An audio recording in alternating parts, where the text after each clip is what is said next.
নমস্কার বন্ধুরা, বাড়িতে যখন মাছ মাংস বা সবজি কিছুই থাকবে না, এই রেসিপিটি বানিয়ে দেখতে পারেন। খুব সহজে তৈরি হয়ে যায় মাত্র 10 মিনিটে। রেসিপিটি তৈরি করার জন্য একটা পাত্রের মধ্যে নিয়ে নিতে হবে প্রয়োজন মতো বেসন। তার মধ্যে অল্প একটু লবণ, হলুদ গুঁড়ো আর লাল লঙ্কার গুঁড়ো দিয়ে গাঢ় একটা ব্যাটার তৈরি করব। অল্প অল্প করে জল দিয়ে তৈরি করছি, যা একেবারে জল দিয়ে দিলে খুব একটা পাতলা হয়ে গেলে রেসিপিটি অতটাও ভালো হবে না। তো সেই কারণে অল্প অল্প করে জল দিয়ে গাঢ় একটা ব্যাটার আমি তৈরি করে নিচ্ছি। এই রকম একটা হ্যান্ড মিক্সারের সাহায্যে একটু ভালো করে ফেটিয়ে নিতে হবে। তারপর আমি এখানে অল্প একটু ধনেপাতা দিয়ে খুব ভালো করে মিক্স করে এটাকে আমি সাইডে রেখে দেব। রেসিপিটি তৈরি করার জন্য কড়াইতে আমি দিয়ে দেব 2 থেকে 3 চামচ পরিমাণে সাদা তেল। আর এই তেলের মধ্যে ফোড়নে দিয়ে দিলাম সাদা জিরে, অল্প একটু হিং দিয়ে ফোড়নটাকে একটু ভালো করে ভেজে নেব। হিঙের দেখবেন খুব সুন্দর একটা গন্ধ থাকে। মিষ্টি গন্ধটা যখনই পাবেন, মোটামুটি 2 থেকে 3 সেকেন্ড ভাজার পরে একটা বড় সাইজের পেঁয়াজ এইরকম ছোট্ট ছোট্ট করে কেটে নেওয়া, সেটাকে লালচে করে ভেজে নিচ্ছি। কয়েক মিনিট পেঁয়াজটাকে তেলের মধ্যে ভাজার পরেই আমি এখানে একটা ছোট্ট সাইজের টমেটো পেঁয়াজের মতোই ছোট্ট ছোট্ট করে কেটে নিয়েছিলাম, সেটাকেও পেঁয়াজের সাথে একই সাথে ভাজা ভাজা করে নেব। রেসিপিটি এতটা সহজ সরল আর সাধারণ, আপনারা একবার দেখলেই তৈরি করতে পারবেন। খুবই টেস্টি হয়। অল্প একটু লবণ দিয়ে পেঁয়াজ আর টমেটোটাকে নরম করে ভেজে নিচ্ছি। মোটামুটি 3 থেকে 4 মিনিট একদম কম আঁচে রেখে একটু ভালো করে সমস্তটা ভেজে নেব। পেঁয়াজটা যত ভালো করে ভাজা হবে রেসিপিটি ততটাই টেস্টি হবে। ভাজার সময় অল্প একটু চিনি দিলাম, যাতে করে কালারটা খুব সুন্দরভাবে চলে আসে আর স্বাদের ব্যালেন্সটা বজায় থাকে, সেই কারণে অল্প একটু চিনি দেওয়া। চিনিটাকে দিয়ে পেঁয়াজের সাথে টমেটোর সাথে আবারও ভালো করে নাড়িয়ে চাড়িয়ে ভেজে নিচ্ছি। ভাজাটা মোটামুটি হয়ে এসেছে। এখন আমি এর মধ্যে কিছু উপকরণ অ্যাড করব। সবার প্রথমে দিয়ে দেব আদা আর রসুন বাটা 1 চামচ পরিমাণে। আদা রসুনটাকে পেঁয়াজের সাথে টমেটোর সাথে ভালো করে একটু ভেজে নেব, যতক্ষণ না কাঁচা গন্ধটা কেটে যায়। মোটামুটি 1 মিনিটের মতন একটু ভাজা ভাজা করে নিয়েছি। তারপর আমি অল্প একটু জল এখানে অ্যাড করলাম, যাতে করে মশলাটা কষাতে সুবিধা হয়। তারপরে আমি এখানে কিছু গুঁড়ো মশলা অ্যাড করব, খুব সামান্য কিছু মশলা, সেটা হলো গুঁড়ো হলুদ অল্প একটু পরিমাণে, আর দিয়ে দেবো ঝালের জন্য অল্প একটু লাল লঙ্কার গুঁড়ো। ঝালটা নিজেদের প্রয়োজন বুঝে দেবেন। অল্প একটু দিয়ে দিলাম জিরে গুঁড়ো, আর দিয়ে দেবো অল্প একটু ধনিয়া গুঁড়ো। 4 রকমের যে গুঁড়ো মশলা পাওয়া যায় সেটাই আমি অল্প অল্প করে দিয়ে দিলাম। দিয়ে এটাকে ভালো করে কষাবো। তবে অল্প একটু কাশ্মীরি লঙ্কার গুঁড়ো এখানে দিলে ভালো হয়, তাই এখানে অ্যাড করলাম। এবার সমস্ত মশলাটাকে গ্যাসের আঁচটাকে লো টু মিডিয়াম ফ্লেমে রেখে ভালো করে ভাজা ভাজা করে নিতে হবে, কষিয়ে নিতে হবে, যতক্ষণ না তেলটা মশলার থেকে সেপারেট হয়ে যাচ্ছে। আমি এখানে আরও একটু জল অ্যাড করলাম, করে আবারও ভালো করে কষাতেই থাকবো। বন্ধুরা, রেসিপিটি মাত্র 10 মিনিটে তৈরি হয়ে যায় আর এতটা ভালো লাগে খেতে, মানে আপনারা ভাত, রুটি, পরোটা সব কিছুর সাথে খেতে পারবেন। আমি এখানে মোটামুটি 2 থেকে 3 মিনিট কম আঁচে ঢাকনা দিয়ে কষিয়ে নিয়েছি। ঢাকনাটাকে খুলে তেলটা যখনই সেপারেট হয়ে গেছে, তারপরে ভালো করে সব কিছুর সাথে আবারও নাড়িয়ে চাড়িয়ে নিচ্ছি। খাই খাই অনুর রান্নাঘরের প্রত্যেকটি রেসিপি হয় সহজ সরল সাধারণ। যদি ভালো লাগে চ্যানেলটিকে সাবস্ক্রাইব করে সাথে থাকতে পারেন। মশলাটাকে আবারও ঢাকনা দিয়ে কিছুক্ষণ রেখে দিয়েছিলাম।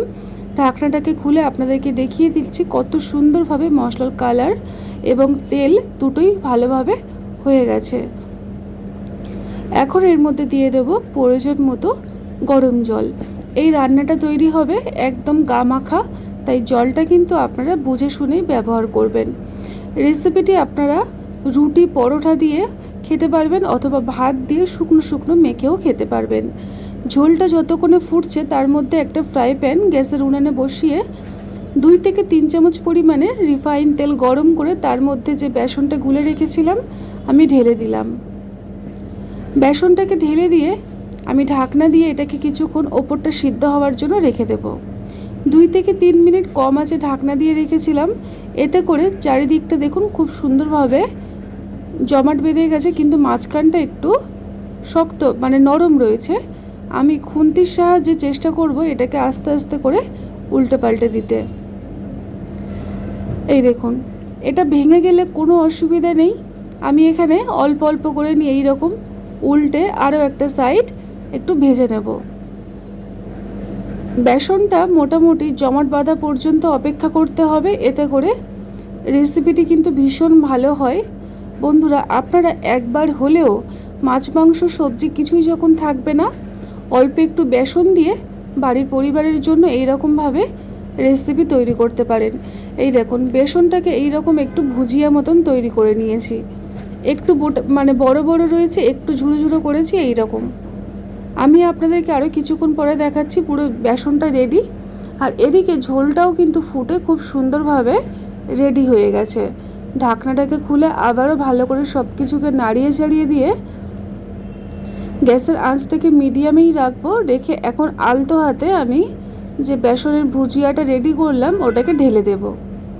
এই ঝোলের মধ্যে দেওয়ার ফলে বেসনটা ফুলে গিয়ে আরও স্পঞ্জি হয়ে যাবে আর খেতে দুর্দান্ত হয়। বন্ধুরা, একবার হলেও কিন্তু এই রকমভাবে বেসনের রেসিপিটি ট্রাই করবেন। তারপরে আমাকে কমেন্ট সেকশানে অবশ্যই করে জানাবেন যে রেসিপিটি আপনাদের কেমন লেগেছিল। এবারে সব কিছুর সাথে হালকা হাতে বেসনটাকে আমি নাড়িয়ে চাড়িয়ে দেব। যেহেতু ঝোলের মধ্যে আমি দিয়ে দিয়েছি, এখন বেসনটা অটোমেটিক কিন্তু জমাট বেঁধে যাবে। সবার শেষে মেন যে উপকরণ সেটা হলো কসুরি মেথি পাতা। আমি 1 চামচ করে ছড়িয়ে দিলাম ওপর থেকে। আপনারা যখন এই রেসিপিটি তৈরি করবেন, চেষ্টা করবেন এই কসুরি মেথি পাতাটা ব্যবহার করতে, এতে করে এই রান্নার স্বাদ কিন্তু দারুণ আসে। এখন আমি এর ওপর থেকে অল্প একটু লবণ দিয়ে দিলাম, কেননা লবণের স্বাদটা আমার কম মনে হয়েছিল, সেই কারণে। আর অল্প একটু ধনেপাতা কুচো। এবার গ্যাসের ফ্লেমটাকে অফ করে দেব, দিয়ে ঢাকনা দিয়ে এইভাবে কিছুক্ষণ রেখে দেব। তারপরে ঢাকনাটাকে খুলে আপনাদেরকে আমি দেখাচ্ছি। দেখুন, রেসিপিটি আমাদের একদম তৈরি হয়ে গেছে। এখন আমি গ্যাসের ফ্লেমটাকে এবারে কিন্তু অফ করে দেব। আর বেশি ফোটাবো না, এতে করে বেসনটা একদম গলে যাবে আর খেতে অতটাও কিন্তু ভালো লাগবে না। এটা ঠান্ডা হয়ে গেলে কিন্তু ঝরঝরেভাবে তৈরি হয়। যেহেতু এখন গরম আছে, তাই এইরকম মাখা মাখা মনে হচ্ছে। খুবই অল্প উপকরণে ঘরে থাকা সাধারণ কিছু উপকরণ দিয়ে অসাধারণ রেসিপি কিন্তু অনায়াসে বানানো যায়। তো আজকের আমাদের বেসনের ভুজিয়ার এই রেসিপিটি বন্ধুরা একদম তৈরি হয়ে গেছে। একটা পাত্রের মধ্যে আমি একটু সার্ভ করে নিচ্ছি। খুবই অল্প তেল মশলাই আমি ব্যবহার করেছি এখানে। আপনারা তেলের পরিমাণটা নিজেদের মতো প্রয়োজন বুঝে ব্যবহার করবেন। অনেকে আছেন একটু তেল বেশি রান্নাতে পছন্দ করে, অনেকে আবার একদম লাইট খেতে পছন্দ করে, নিজেদের মতো করে। তবে বেসনের রেসিপি আবার একদম তৈরি। রেসিপিটি ভালো লাগলে লাইক কমেন্টস করতে একদম ভুলবেন না। এই রকমই নানা রকম রেসিপি পাওয়ার জন্য খাই খাই অনুর রান্নাঘরের চ্যানেলটিকে সাবস্ক্রাইব করে সাথে থাকতে পারেন। আজকের মতো এই পর্যন্ত।